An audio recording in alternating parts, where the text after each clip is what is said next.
जो हम देखने वाले हैं वो स्पेशली क्या है, तो आपका 27 नंबर प्रश्नों तक हमने देख लिया था।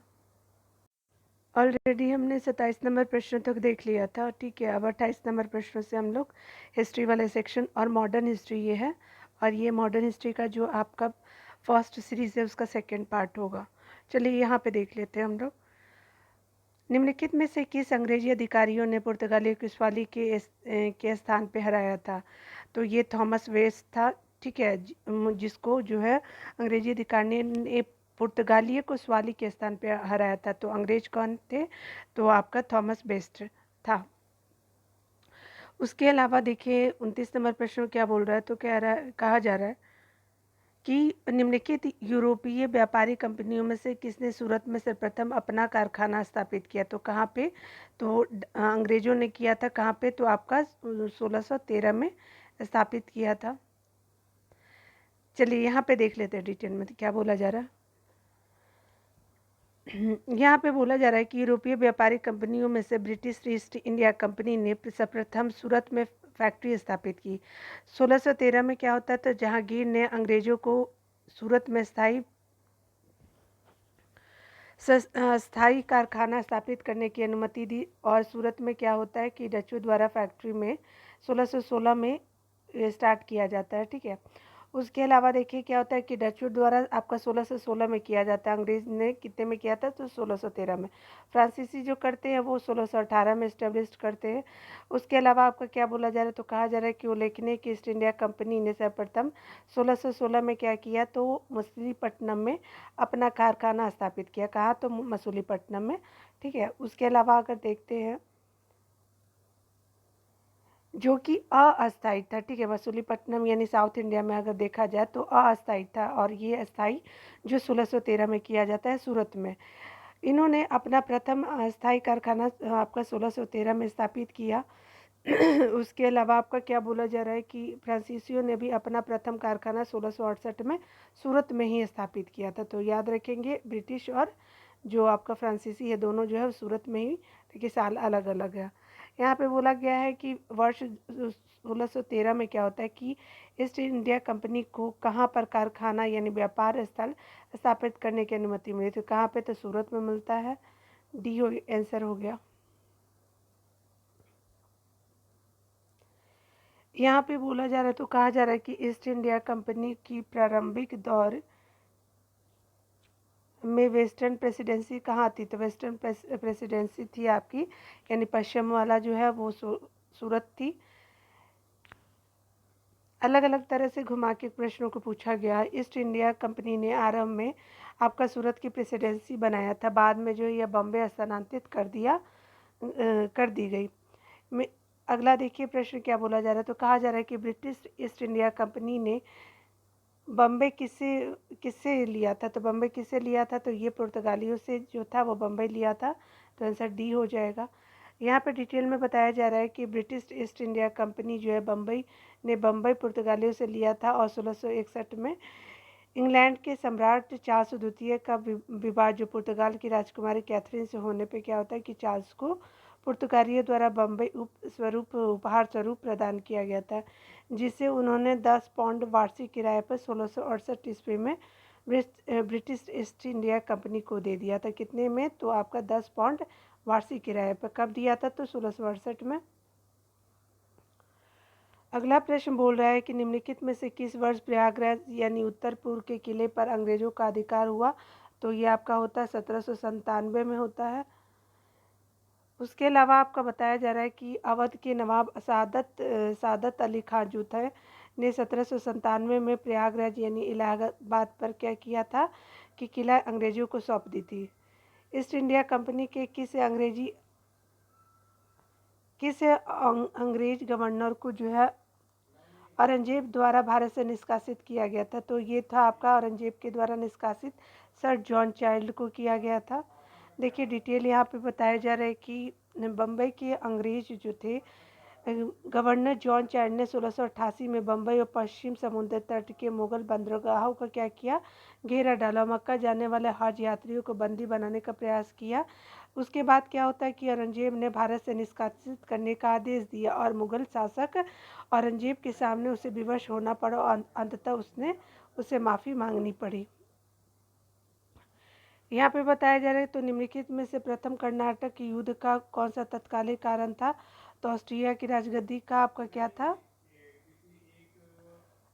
यहाँ पे है आपका कर्नाटक युद्ध का तत्कालिक कारण जो था वो आपका था अंग्रेजों द्वारा फ्रांसीसी जहाज़ों का अधिग्रहण कर लिया जाता है, फ्रांसीसियों के जहाज़ों को, यही आपका तत्कालिक कारण माना जाता है। ठीक है, आपका प्रथम युद्ध जो कर्नाटक का माना जाता है वो 1746 से 48 के बीच में माना जाता है। ठीक है, आरंभ कब होता है? तो 1740 में कर्नाटक युद्ध आरंभ होता है और ये विस्तार मात्र था। ठीक है, जो आपका 46 से 48 में देखा जाता है।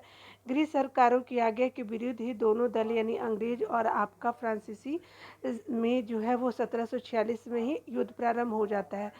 अंग्रेज कैप्टन बर्नेट के नेतृत्व में क्या होता है, अंग्रेजी सेना द्वारा कुछ फ्रांसीसी जहाज़ों का क्या किया जाता है, अधिग्रहण कर लेना युद्ध के तत्कालिक कारण था। ठीक है,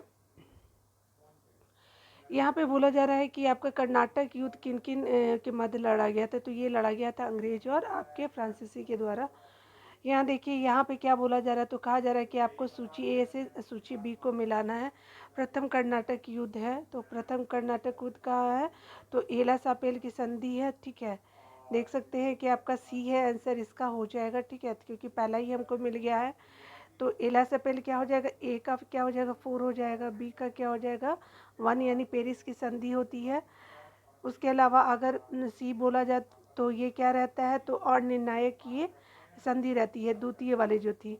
उसके अलावा अगर हम देखें तो प्रथम मैसूर युद्ध कब होता है? तो ब्रिटिश की हार होती है। प्रथम मैसूर युद्ध में क्या होता है? तो ब्रिटिशों की हार देखने को मिलती है। ठीक है, तो ये आपका इस तरह से आपका सी आंसर इसका हो जाएगा। ठीक है, चलिए यहाँ पे बताया जा रहा है, तो कहा जा रहा है कि आपका प्रथम कर्नाटक युद्ध जो 46 से 48 के बीच में होता है, तो बताया जा रहा है कि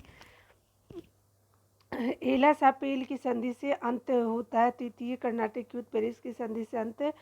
द्वितीय कर्नाटक युद्ध और निर्णायक युद्ध था और प्रथम मैसूर युद्ध जो था ब्रिटिश की हार से था। ठीक है, यहाँ पे देखिए क्या बोला जा रहा है, तो कह रहा है कि कर्नाटक युद्ध 46 से 48, 52 से 53 या फिर 58 से 63। ठीक है, तो देख लेते हैं, आपका सुमिलित नहीं की बात की जा रही है।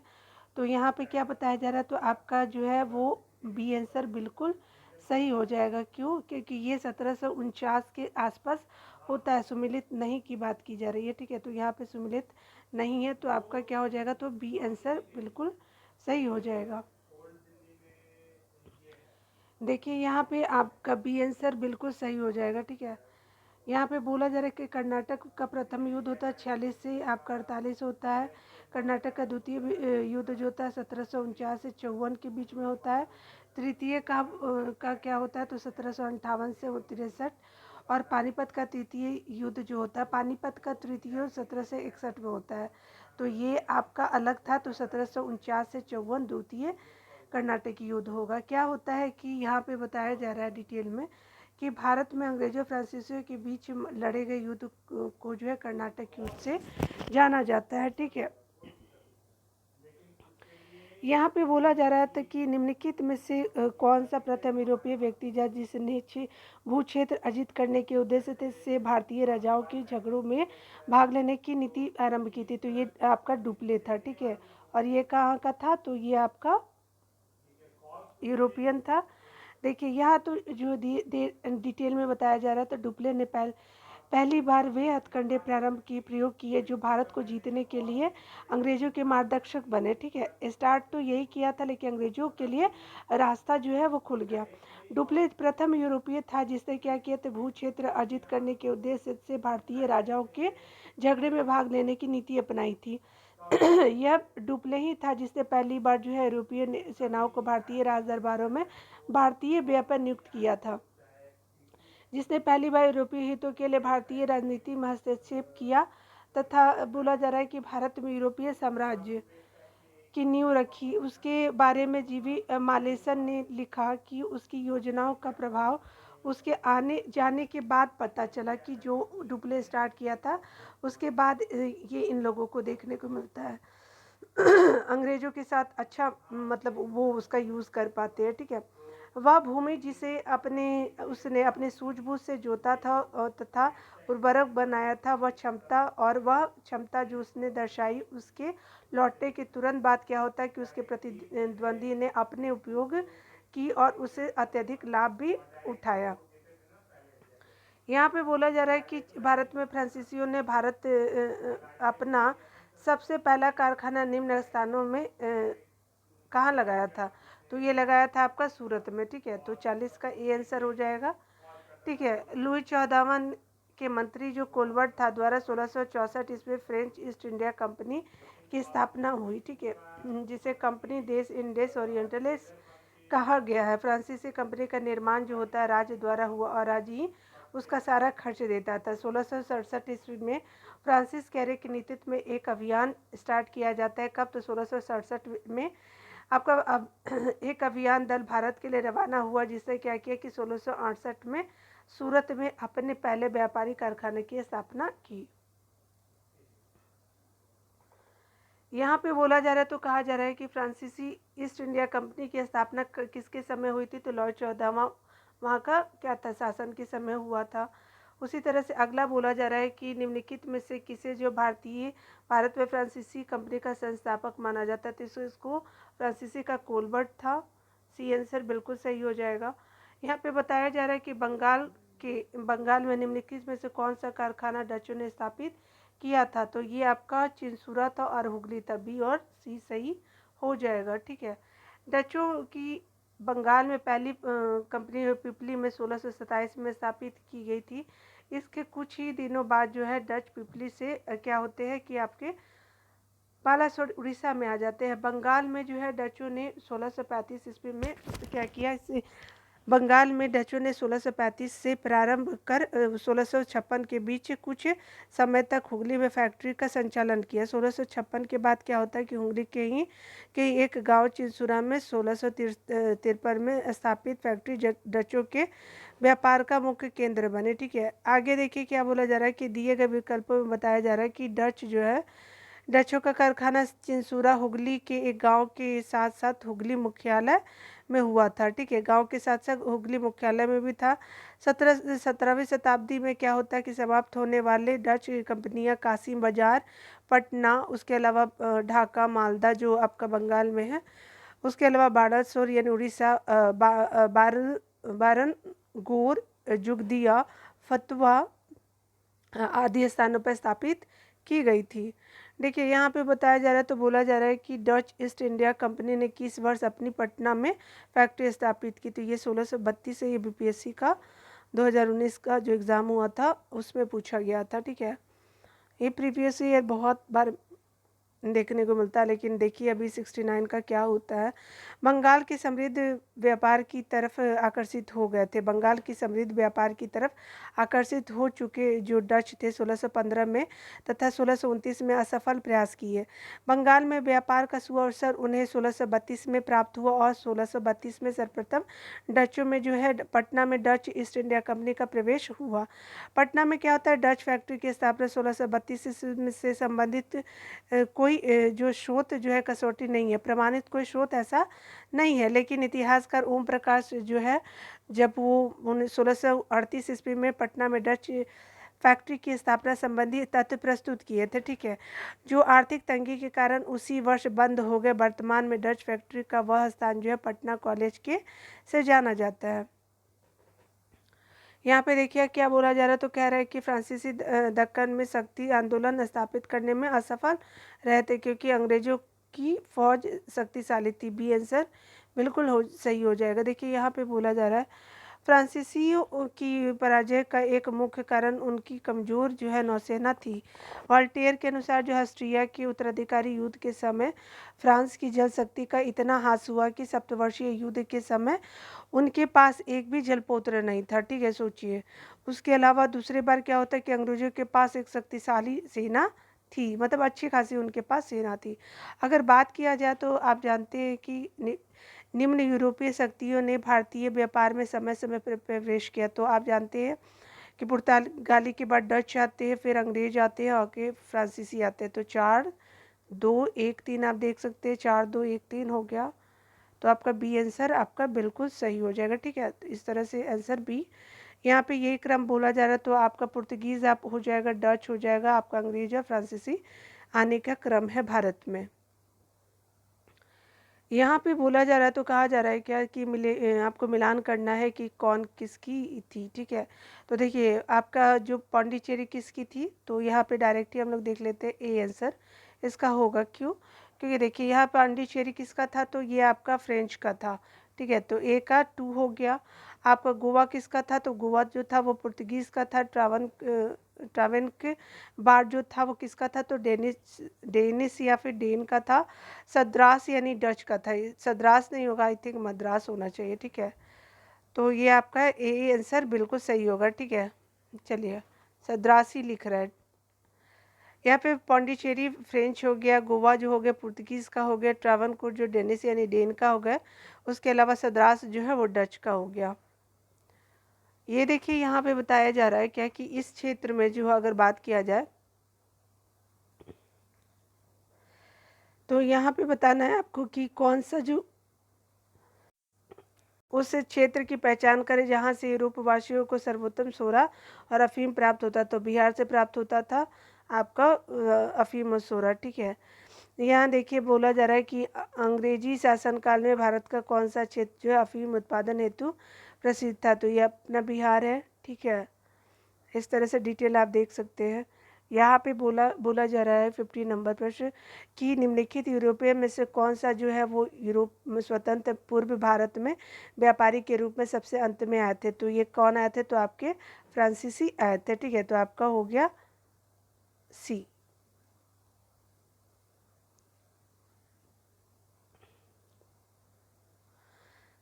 डिटेल में बताया जा रहा है कि 16वीं 17वीं शताब्दी में यूरोप के अनेक राष्ट्रों के व्यापारी समय समय क्या होता है कि व्यापार करने के उद्देश्य से भारत आए।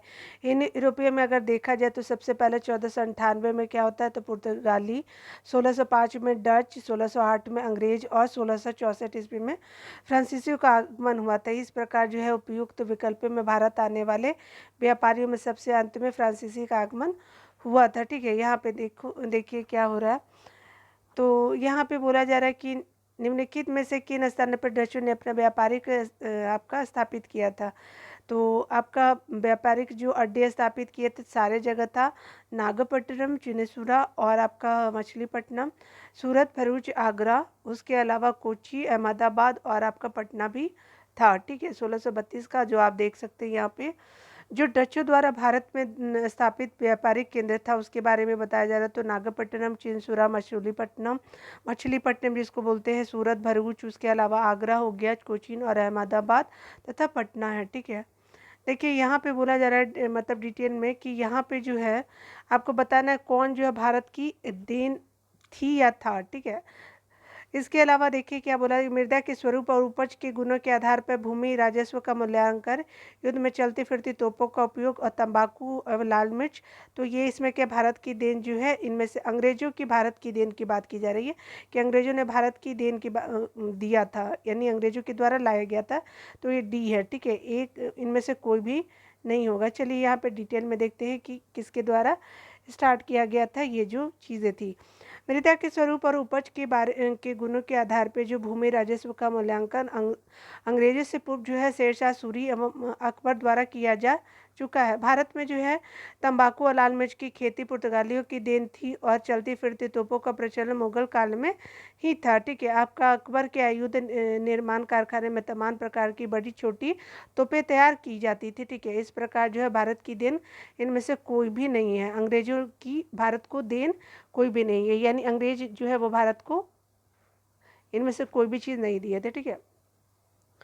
क्या यहाँ पे बताया जा रहा है कि किसने जो है ईस्ट इंडिया कंपनी के बारे में यह टिप्पणी की कि कंपनी एक असंगति है, परंतु यह उस व्यवस्था का भाग है जहाँ सब कुछ क्या है, असंगत है, ठीक है। तो ये टीबी मैकाले का ये वक्तव्य था, ठीक है। चलिए ये बात क्यों बताया गया है तो देख लेते हैं डिटेल में। तो बोला जा रहा है कि Lord Thomas Babington Macaulay Britain का राजनीतिक एवं इतिहासकार था। 1834 से लेकर के 1838 ईस्वी तक वह भारत की सुप्रीम काउंसिल में लॉ मेंबर तथा लॉ कमीशन का प्रधान था। ठीक है, प्रधान रहा। प्रसिद्ध दंड विधान ग्रंथ द इंडियन पीनल कोड की पांडुलिपि इसी ने तैयार की थी। अंग्रेजी को भारत की सरकारी भाषा और शिक्षा का माध्यम और यूरोपीय साहित्य, दर्शन एवं विज्ञान को भारतीय शिक्षा का लक्ष्य बनाने में इसकी महत्वपूर्ण भूमिका थी। ईस्ट इंडिया कंपनी की नीतियों पर टिप्पणी करते हुए मैकाले ने कहा कि कंपनी एक असंगत थी, परंतु यह उस व्यवस्था का भाग है जहाँ पे सब कुछ क्या है, असंगत है। ठीक है, यहाँ देखिए कि एलास अपील जो एक्सलास अपील जो बोला जाता है, 1748 की संधि के बारे में आपको बताना है। तो एक्सलास अपील जो है वो प्रथम कर्नाटक युद्ध की समाप्ति थी और अंग्रेजों को मद्रास पुनः प्राप्त हुआ। यहाँ पे आपको कथन सही को चुनना है। ठीक है, तो देखिए यहाँ पे जो है आपका सी आंसर बिल्कुल सही हो जाएगा। यहाँ पे बोला जा रहा है कि एक्सलास अपील की संधि 1748 से लेकर के ऑस्ट्रेलिया की जो आपके उत्तराधिकारी का युद्ध समाप्त हो गया था। कब? तो आपका 1748 में ऑस्ट्रेलिया के उत्तराधिकारी का युद्ध समाप्त होता है। और संधि कौन सी? तो एक्सलास अपील। ठीक है, आप जो भी प्रोनाउंस कर सकते हैं आप कर लीजिएगा। ठीक है ना। यूरोप का युद्ध होते ही कर्नाटक का प्रथम युद्ध समाप्त हो गया। उसके अलावा क्या होता है कि मद्रास अंग्रेजों को पुनः प्राप्त हो गया, यानी 1 और 2 दोनों सही है। देखिए यहाँ पे बोला जा रहा है, तो कहा जा रहा है कि यहाँ पे भारत में अंग्रेजों की सफलता और फ्रांसीसियों की असफलता के कारण के संदर्भ में निम्न कथनों में से आपको सही बताना। तो ये आपको अंग्रेजों को बंगाल विजय से अपार धन और जनशक्ति का मिलना हुआ। अंग्रेजों की बेहतर नौसैनिक ताकत भी देखने को मिलती है। तो ये आपका 1 तथा 2 सही है। ठीक है, यहाँ पे बताया जा रहा है, तो बोला जा रहा है कि भारत में अंग्रेजों की असफलता के कई कारण थे। इनमें से क्या था कि अंग्रेजों की बेहतर नौसैनिक ताकतें भी थी। बंगाल पर नियंत्रण की से उनको क्या होता है कि अपार धन भी मिलता है और धन की प्राप्ति भी होती है और कंपनी की विभिन्न इकाइयों में समन्वय योग्य नेतृत्व भी किया जाता था। ठीक है,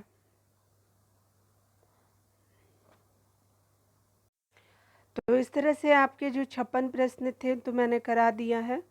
तो ये आपका 55 प्रश्न थे, 56 नहीं। ठीक है, तो आज के लिए इतना ही रहने देते, मिलते हैं अगले वीडियो में। तब तक के लिए ख्याल रखिए और पढ़ते रहिए। Take care.